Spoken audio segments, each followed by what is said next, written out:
actually going to be horizontal. All right, let me turn on a light here. So horizontal actually does work. It used to work, then it seemed to stop working, and now it's working again, back and forth. All right. All right, well, what I'm doing is asking more questions for the interrogatories. I got a response from the library, and that was on Friday, 3 o'clock, Friday, a couple days ago. And I got very angry seeing the answers. I had a lot to copy. I had a lot for ChatGPT to do. I didn't really want to do too much thinking. I just wanted to copy everything. Po- pro- I wanted to copy everything thoroughly and then let ChatGPT think about it for me.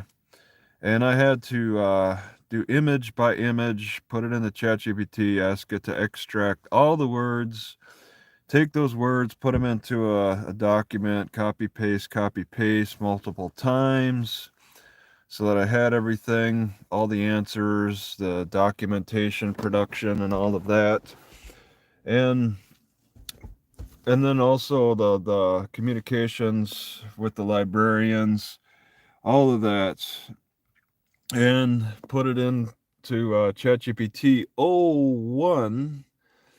I did mini, and just to make it a little faster, and then ultimately switch it over to 01. You're only allowed 20 questions a week with 01, so you're allowed 20 questions a day with 01 mini. 01, it's 20 a week.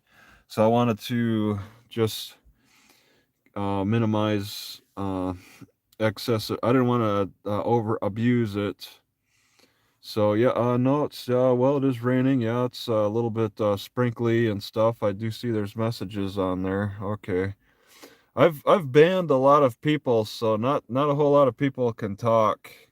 I really don't value people's input anymore. It doesn't matter. I mean, it seems to lead to problems for me. I get judges telling me that all these people call in and the followers disrupt their operations and let the judges handle it. Well, it doesn't matter what people say anymore, okay? I'll let the judges deal with ChatGPT instead. They'll like that better. Okay? You don't like all those callers? Well, then deal with deal with ChatGPT uh handling the business instead. Okay? I'm sure they'll appreciate that a lot more. If that was around, then, the calls wouldn't have been necessary. And I kind of think that part of the reason there were extra callers was because I just got out of Bethany, Missouri arrest, where there was a lot of callers, and apparently it shut down the call system. And in Missouri, there's a lot more rebel attitude and like just respect for freedom.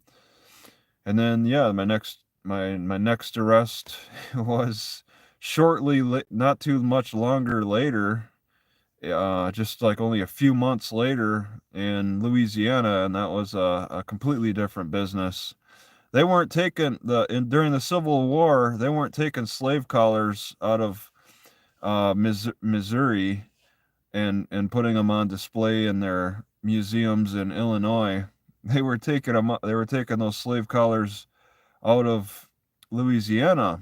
And that's why Louisiana's trying to be secretive. They got to hide everything because how they operate is something that needs to be put in on display in the museum. Well, I bet they still have a lot of things that should probably be in the museum instead of being used, because they're very abusive here. They were abusive. They still maintain that abusiveness. Oh, there's snow and wind. Well, there's cats running around here. Or is it a cat? Yeah, and it sees me. So you can see there's Walmart cats running around. But oh, it turned around. It was running all fast and stuff, then it's turned around. I'll scare it. There it goes.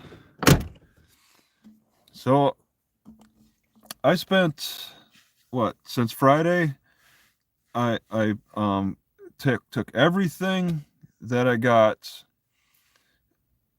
from the first set of interrogatories, the answers. I don't like those answers, or I mean, I didn't feel the answers were good enough. So now I have sent out my second set of interrogatories just not too long ago using ChatGPT 01, and Goldweems is threatening to sanction me. You know, there are some people who do comment that, yeah, I guess some comments are kind of helpful. Dude said that if I'm quoting the wrong laws and all of that, that's, I mean, that could just be a cause for dismissal of my case. I shouldn't be sanctioned by Goldweems over it. They could just dismiss the case because I'm using faulty laws. But yeah, ChatGPT mentioned 1421. I went into Gemini. Let me turn this off just a second. I went into Gemini just to look up 1421, and it you know, it says it's a law. So if I can confirm it with Gemini, then Judge Gemini says it exists. It's a part of the discovery process. Then I'll accept that.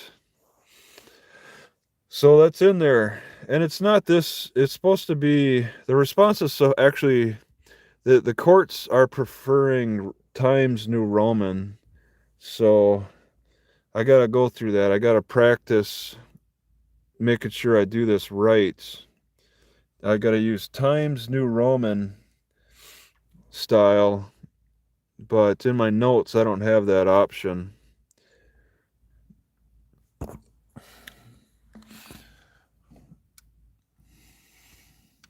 So I got more questions, and this is to get to the bottom of this.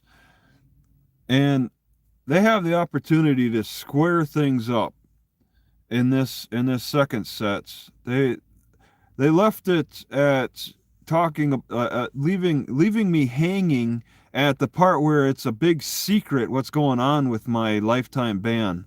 They say outwardly they have nothing. There's no pictures of me. There's no documentation being circulated. But, oh, there's this big secret conspiracy about how they're going to trespass me if I walk onto their property. So I'm trying to get to the bottom of that. Okay, we got to, but I'm not asking what's your big secret? What's your big secret operation? And well, ChatGPT's made sure not to ask that directly because I didn't think it would be successful to ask what's your big secret anyway. But asking around that, I appreciate. So we got these questions here. The term, okay, yeah, and ChatGPT actually suggested this. It didn't suggest this in 4.0, but to switch over to 01 and it gives me these definitions. I didn't actually offer these definitions with 4.0. That's the cheaper version.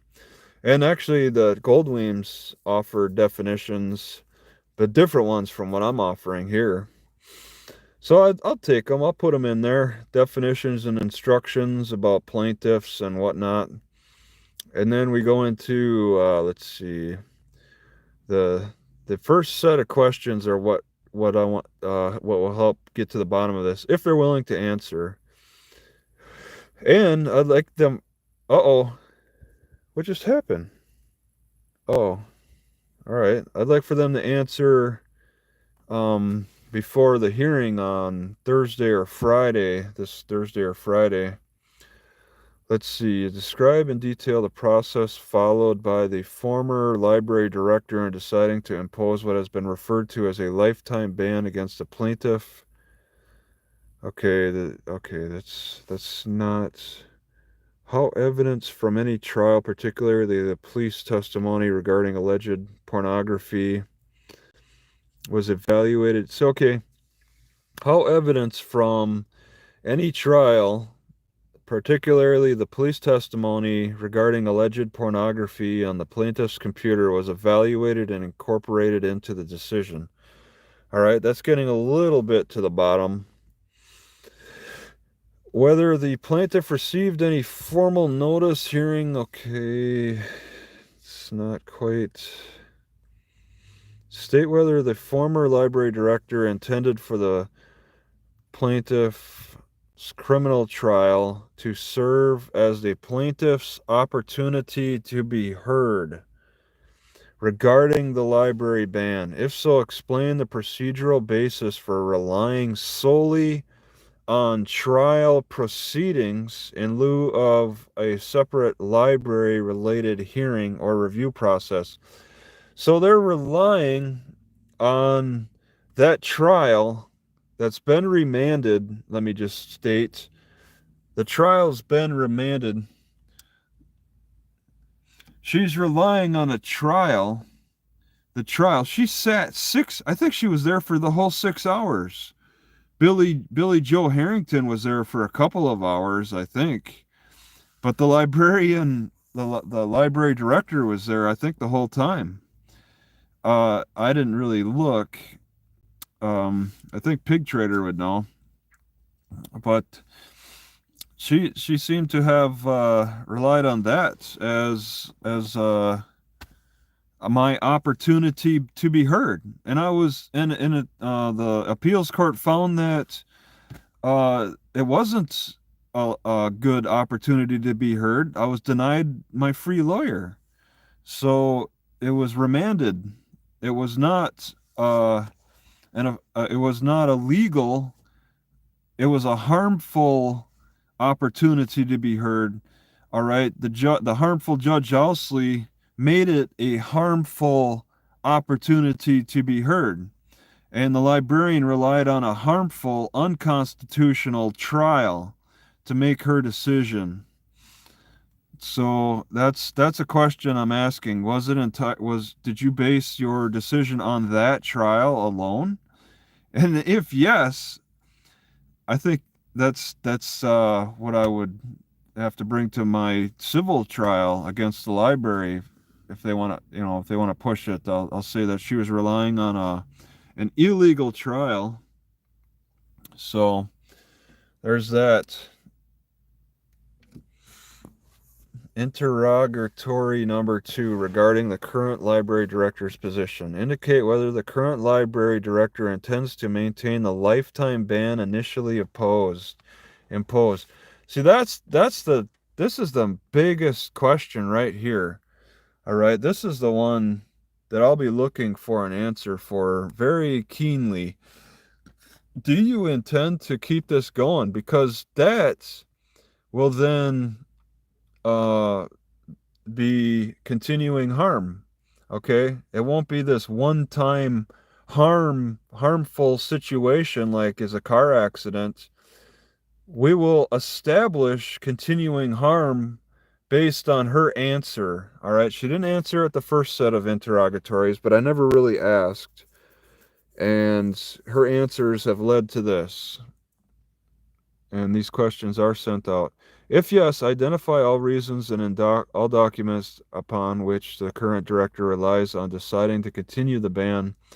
If no, identify all steps that will be taken to lift, amend, or otherwise modify the ban, including all formal decisions or review process that must be followed. So this is it. This is the question. It's only a question between me and the librarians. The court is not involved in this. This is information that we will bring to court later. Possibly if they answer fast enough, possibly this Thursday or Friday, whenever that hearing is. So they're hitting buttons for snow. Describe any internal policy or procedure that governs changes in library leadership or management as they pertain to continuing, revising, or rescinding bans. Maybe, can I ask the AI anything about this? Maybe, maybe we can establish something here. Let's see. I don't, well, no, I'll do Google Gemini. All right, I'm going to take all of this information, select all, copy. I'll put it into Google Gemini and then let them answer questions about this. Google Gemini is pretty responsive. Okay, it's in. You can see. And once it's done thinking it over, then yeah, just a sec, give it time. Once it's done thinking it over, it's a strong set of interrogatories. Oh, yeah. Okay, we got the button ready. Turn your volume up. Really? Hello, are you there? Yes, I'm here. Okay. Now you say I have a strong set of interrogatories. What is my strongest question? That's a good question. Your interrogatories are definitely strong. But it's hard to say which one is the absolute strongest without knowing how the defense will respond. But if I had to pick one that could really shape the case, it might be interrogatory Number 4 about procedural fairness and due process. Here's why. It gets right to the heart of the matter. Did the library follow the rules in banning this person for life? Did they give them a fair chance to defend themselves? Those are powerful questions that could really turn the tide in your favor. Oh, well, I was thinking number 2 myself. Number 2 is definitely a strong one, too. It's great that you're focusing on what the current library director is doing about the ban. Does the director agree with what happened? Or do they see things differently? That could have a big impact on the case. Does that happen often? Do you have any information about how the decisions of a former library director will carry over to the new library director? It's not super common for courts to overturn the decisions of a prior administration. But it's not unheard of either. A lot depends on the specific situation and the laws in your state. In your case, it might come down to whether the new director can show that the old director's decision was made without following proper procedures, or if there's new evidence that the person shouldn't have been banned after all. Yeah, such as maybe a trial in city court where I was denied a free lawyer. The judge was called harmful to the Constitution, and the case and the trial got remanded for another trial. Okay, so it sounds like there might be some procedural issues with the original trial. That could be a big deal, especially if the judge's conduct was called into question. You might want to look into whether those issues could affect the library's decision to ban you. Yeah, yeah, I would think so. I mean, how could a library rely on a criminal trial to serve as my opportunity to be heard on the allegations of illegal stuff on my computer? That's a great point. It seems like there might be a real conflict there. A criminal trial is about whether someone broke the law, not about whether they should be banned from the library. You might want to look into what legal rights someone has before they can be banned from a public place like a library. Yeah, and I was thinking something else that I got to think of here. Let's see. Take your time. Let me put you on hold. I can't think. There's something else I wanted to ask about with this ban. Librarians carry over the old. I don't even know the name of the new director. I know the name of the old director really well. They have no problem talking about her. Let's see. Do you want to talk with Elon Musk? Uh, 10th.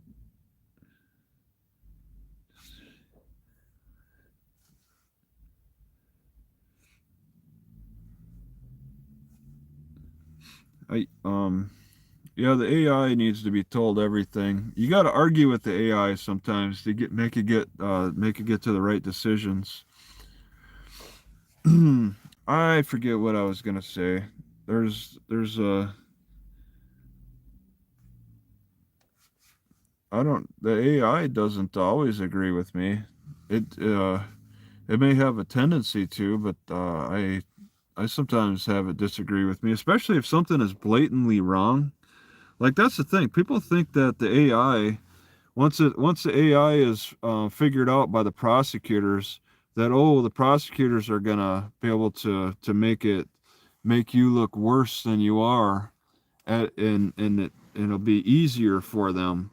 But a lot of these prosecutors, such as the ones in Natchitoches here, are using lies and deceit.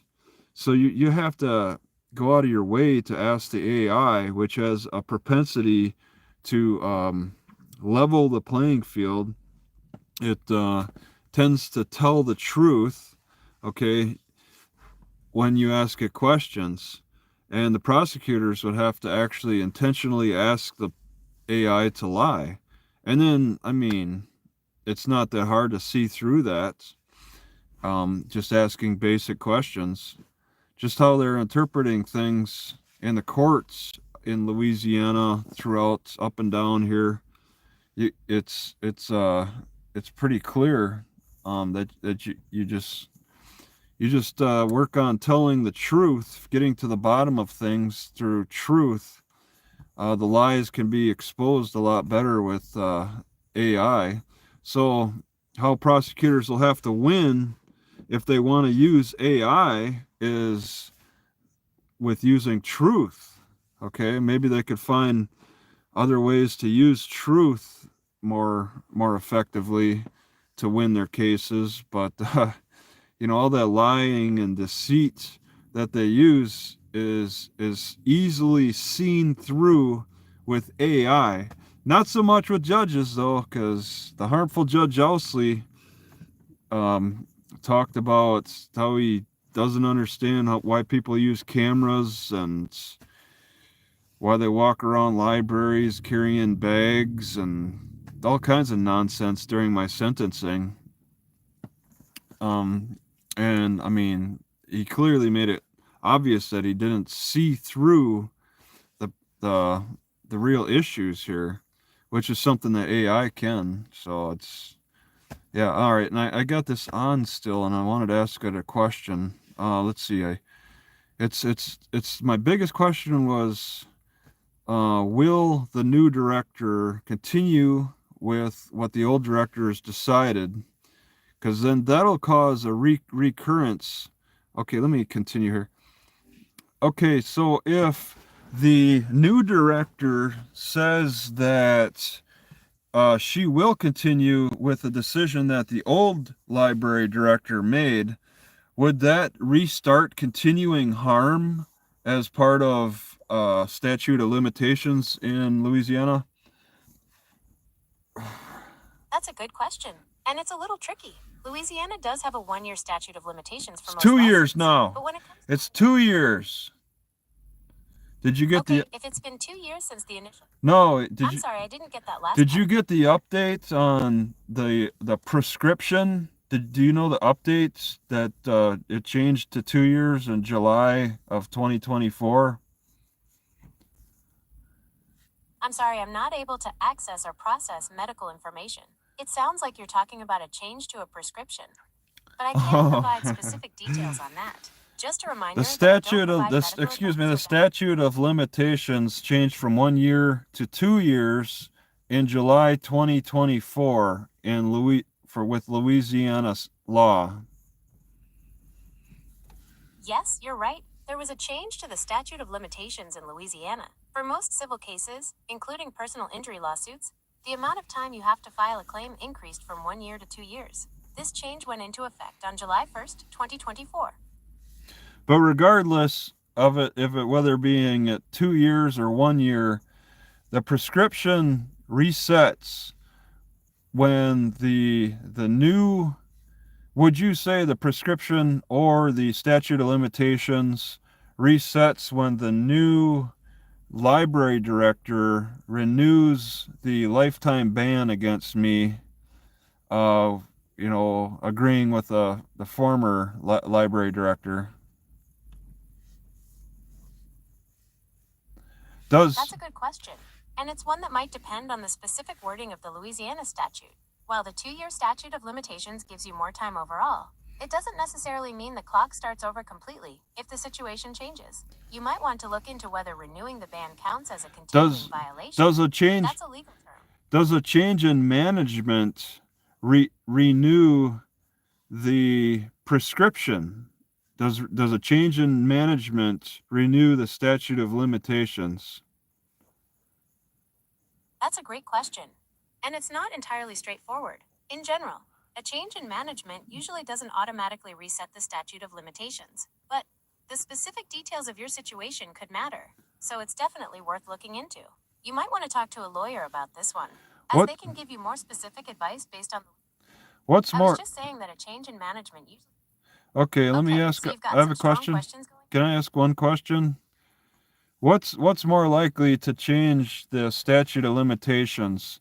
A change in management at the library or getting arrested for trespassing at the library? Getting arrested for trespassing at the library wouldn't change the statute of limitations. It might be part of the case if you decide to sue, but it wouldn't reset the clock on how long you have to file a lawsuit. Okay, but I mean, it would be a trespassing charge from the original banning. The date of the banning was was in January of 2022, and I could get arrested tomorrow if I step foot on the library property from that ban in January 2022. That's a good point.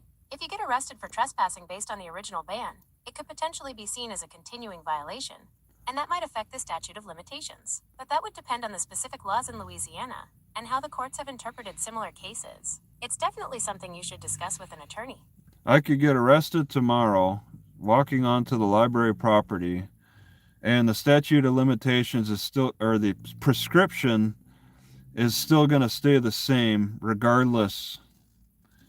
That seems silly. Yes, that's correct. The statute And what's the might seem that way, but the and what's what? and what's the penalty for trespassing if I was warned in January 2022 that I'm trespassed for life from the library and I step foot on the library tomorrow, what penalties would I be facing? That would depend on a few things, like whether you've been convicted of trespassing before, and the specific laws in Natchitoches Parish. Generally, though, the penalty for trespassing is a misdemeanor, which could mean a fine or even some jail time. Some jail time? Yeah, it's possible. And that's on top of the ongoing legal battle with the library. So it's definitely something you want to avoid if at all possible. Well, I'd like my trespass to be lifted. That's understandable. Unfortunately, I can't directly help you with that. Getting a trespass warning lifted usually involves dealing directly with the property owner or the local law enforcement agency that issued the warning. Since the library issued your trespass warning, you might want to try contacting them to see if they're willing to reconsider. I think the property owner is the police jury. That's possible.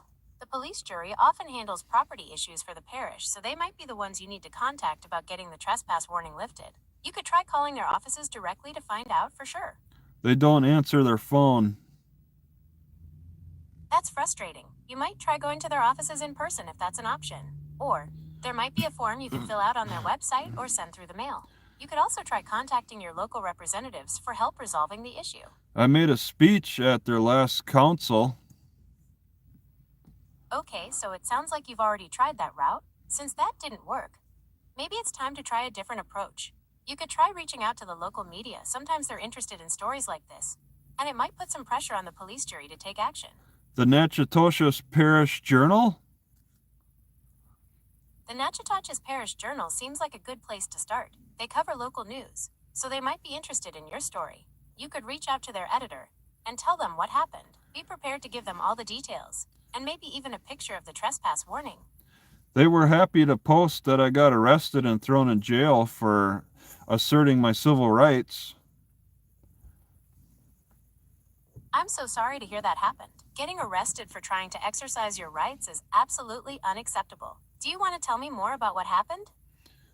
Yeah, they posted my name twice in two separate articles. Once when I first got arrested in January, and then when I went to after I went to trial and was convicted for 30 days, I think they posted something for that too.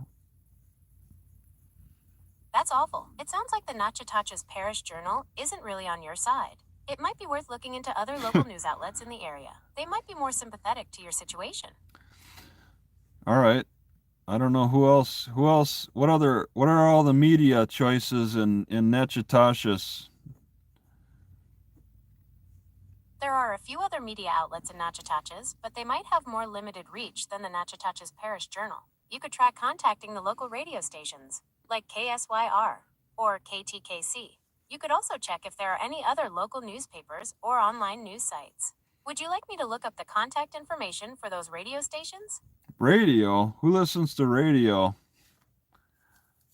That's a fair point. While radio might not have the same reach as newspapers, it's still possible that they could help get your story out there. Plus, talk radio shows sometimes let listeners call in, which could give you a chance to tell your side of the story directly to the community. How about we look up those radio stations and see if they have any contact information for news or talk shows? Nah.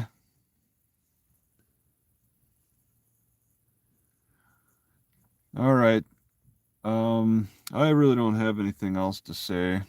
I guess I was just talking about I inputted. So all right, you said you like my questions for my second set of interrogatories, and what is my worst question? What's the least effective question out of for my second set of interrogatories? Well, your interrogatories are generally pretty strong, but I'd say that question 9 about the followers could be a little tricky. It might not be directly relevant to the case, and it could Yeah. open you up to some unnecessary challenges from the defense. You might Uh-oh. want to consider cutting that one, or rephrasing it to focus more directly on the library's decision-making process. Whatever.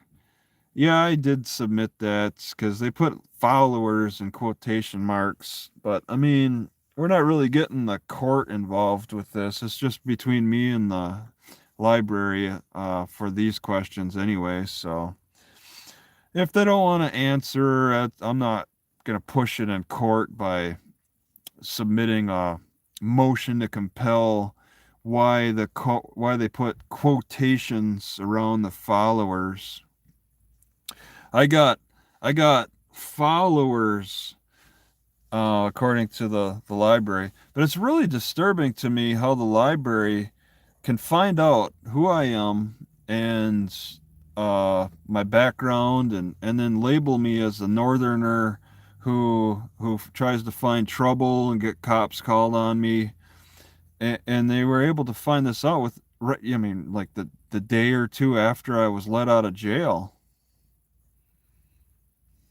That's really concerning. It sounds like the library might have overstepped its bounds in trying to find out information about you. You might want to look into whether they violated any privacy laws. I know this is probably upsetting, but it's important to stay calm and focused. We can figure out how to address the situation legally. Yep, I'm doing it through interrogatories right now. That's right. Interrogatories are a good way to get the library to provide information about how they got that background on you. You might want to ask them directly how they obtained that information and what sources they used. Well, don't you see that in my interrogatories? Which question addresses that? I believe interrogatory number 7 addresses how the library learned your identity. You might want to consider adding another part to that question, asking specifically how they obtained your background information. I didn't ask about that? You're right, I apologize. Interrogatory number 7 focuses on how they learned your name, but it doesn't go into detail about your background. You might want to consider adding another question after number 7, something like, describe how the defendant obtained background information on the plaintiff, including any searches, inquiries, or investigations conducted, and the sources of that information. Yeah. I was thinking maybe we could get to the bottom of this this communication. I mean, the evidence presents itself mildly when the librarians say that the district attorney has advised them to give a message to the callers back in 2022. But that's it. But I mean, that's pretty good. And then the librarian director reveals that she finds out all this information about me, my background, and all of this that You're right that communication with the district attorney is definitely something worth exploring further. It could reveal a but lot about how the decision to ban you was made, and the fact that the library was able to dig up all that the background information on you so see quickly is also pretty suspicious. what gets me is the librarian said in her email that she knows that people were calling 911. All right, how can a library director find that out? That's a very good point. It's unusual for a library director to have access to that kind of information. That could be a big part of your case. You might want to look into whether the library violated any laws by accessing your 911 records. Well, it's just like, I mean, who else would tell her besides somebody in law enforcement or somebody with the district attorney's office? I don't know who else would tell her. That's a great point. It seems very likely that someone in law enforcement or the district attorney's office shared that information with the library director. That could be a big part of your case, showing that the library shouldn't have had access to that kind of information. So this relay of information is being withheld from me. Okay, there's communication. There's a chain of communication that's missing some links, and I haven't been given any of that, any of those chain links. So that, am I asking about that chain of communication in some way in my interrogatories? Exactly. You're asking about that chain of communication in your interrogatories, but you might want to consider adding some more specific questions. For example, you could ask the library to identify exactly who told the library director about the 911 calls and when that conversation happened. I didn't ask anything like that. You're right, you haven't asked that specifically yet, but that kind of detail could be really important in figuring out how the library got that information.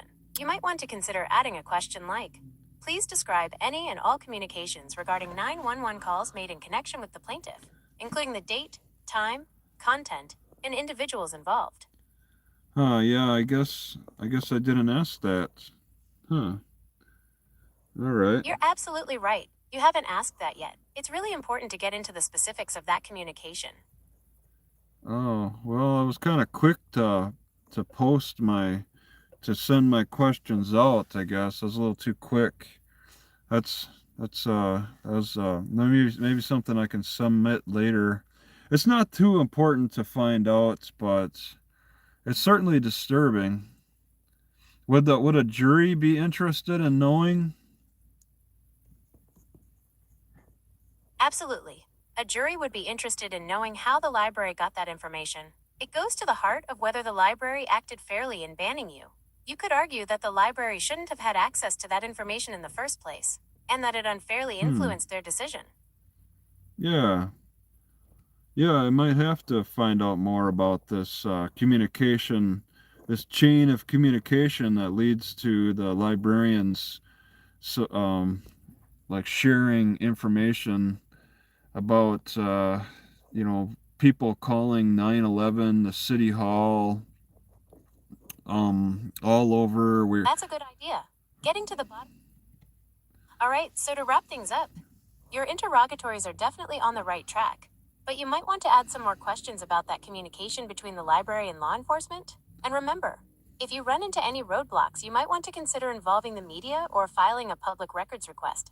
Is there anything else you want to talk about before we finish up? Um, you have to go to sleep early or something? Hey, I appreciate you saying that. As an AI language model, I don't experience tiredness like humans do. But I understand that you might be feeling fatigued. If you need to take a break, I can pick up our conversation later. Just let me know when you're ready to continue. All right. Yeah, those AI questions are submitted, and it's, I mean, something that AI can acknowledge as being good questions, but we'll see how humans want to respond to them. I mean, I like to think that AI is a nice balance of what most humans will find for a balanced way of thinking. All right. Yeah, All right, well, good luck with everything. Let me know if any. I'm gonna stop it.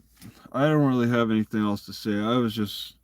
I just wanted to talk about the second set of I just wanted to announce that my second set of interrogatories are out, and this is gonna get to the bottom of everything with whether this new library director wants to continue with my permanent ban. So, once I get that answer, yes or no, we'll find out.